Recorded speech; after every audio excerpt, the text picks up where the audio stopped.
Audio Jungle.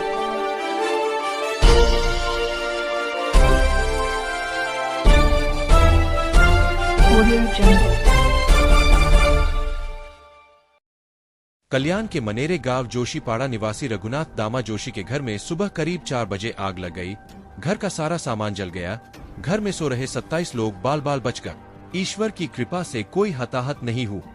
इस घटना की जानकारी मिलने पर नवनिर्वाचित विधायक सुलभाताई गणपत गायकवाड़ ने तुरंत घटना स्थल का दौरा किया और पीड़ित परिवार से पूछताछ की। उन्होंने अधिकारियों को नुकसान का पंचनामा कर जल्द से जल्द सरकारी अधिकारियों से मुआवजा दिलाने का आदेश दिया।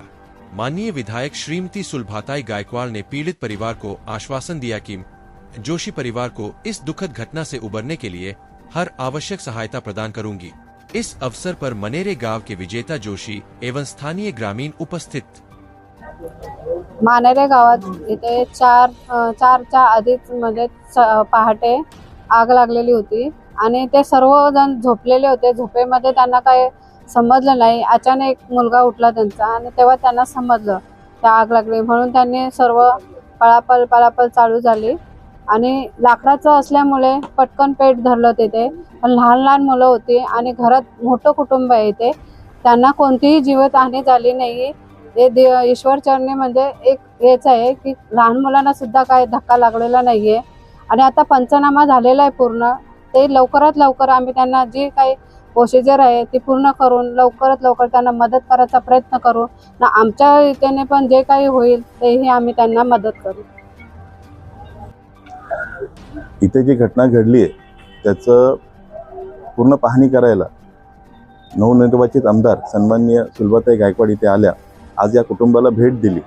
त्यांनी ज्या मानसिकतेमध्ये ते गेले अचानक झालेल्या आगीमुळे, पण देवाचरणी खूप चांगली विषय झाला की त्यांच्या एकही घरातल्या माणसाला कुठलीही इजा झालेली नाही आहे।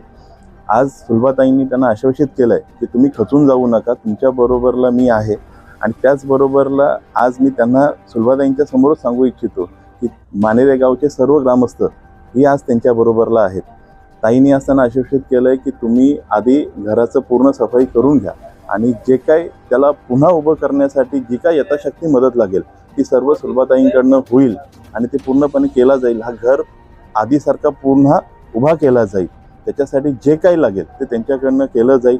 त्याचबरोबरला ग्रामस्थांच्याकडनं पण आम्ही त्यांना आश्वासित करू इच्छितो या घरातल्या सर्व कुटुंबाला की त्या तर करतीलच, त्याच्याबरोबरला आम्ही ग्रामस्थही मिळून जे काही यथाशक्ती करता येईल ते करून हे घर, कारण हे कुटुंब या गावचं स्थायिक कुटुंब आहे, त्याला पुन्हा उभा करण्यासाठी सर्वजण एकत्र येऊन त्यांना मदत करू।